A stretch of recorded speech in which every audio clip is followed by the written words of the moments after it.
On March 24, 1989, the collision avoidance radar on the Exxon Valdez had been broken for 11 months, and Exxon knew it the entire time. Fixing it would have cost about $250,000. Company records later showed executives decided that was too expensive for a tanker that had made this same run through Alaska's Prince William Sound hundreds of times without issue. So the radar stayed dark. And at 12:04 in the morning, with no radar to warn anyone, the 987-foot tanker plowed straight into Bligh Reef, tearing 8 of its 11 cargo tanks wide open. Captain Joseph Hazelwood wasn't even on the bridge when it happened.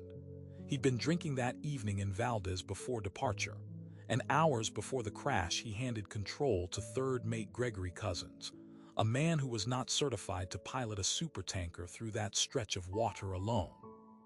Cousins gave the order to turn back into the shipping lane too late. Without functioning radar to catch the error early, there was no second warning.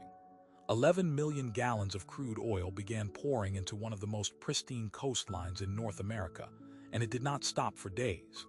Internal Exxon documents that surfaced later during litigation showed the radar decision wasn't an oversight. It was a line item. Engineers had proposed the repair twice in the year before the spill. Both times it was deferred. We dig up a buried corporate secret like this every single day. So if stories like this get under your skin, subscribe now so you don't miss tomorrow's. Because the aftermath of that one deferred repair became the most expensive environmental cleanup in American history at the time, and it exposed exactly how far a company would go to avoid a $250,000 bill. The spill oiled 1,300 miles of coastline. An estimated 250,000 seabirds died within days. Roughly 2,800 sea otters, 250 bald eagles, and up to 22 orcas from a single resident pod were gone, and that pod never fully recovered and is still listed as declining today. Exxon spent over $2 billion on cleanup and mobilized 11,000 workers, but oil is still found under Prince William Sound's beaches if you dig a few inches down, more than 3 decades later. Drop a comment below if you've ever seen those old cleanup photos. Most people forget just how bad it actually looked. Here's the part Exxon really didn't want repeated.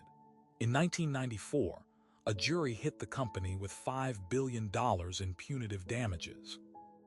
Exxon didn't pay, they appealed, and kept appealing, for 14 years straight, dragging fishermen and Alaska Native communities who depended on those waters through court after court while their claims sat unpaid. In 2008, the Supreme Court finally slashed that number down to $507.5 million, a fraction of the original verdict. Exxon had spent nearly as much fighting the payout as they would have spent just fixing that radar in the first place. That $250,000 decision to leave a radar broken ended up costing Exxon billions, poisoned a coastline that still hasn't fully healed, and became the case study every maritime company now points to when they explain why they replace equipment before it fails. 19 years of legal battles, and it all traces back to one report nobody wanted to act on. Hit the bell so tomorrow's buried secret lands right in your feed. Some of these are even harder to believe than this one.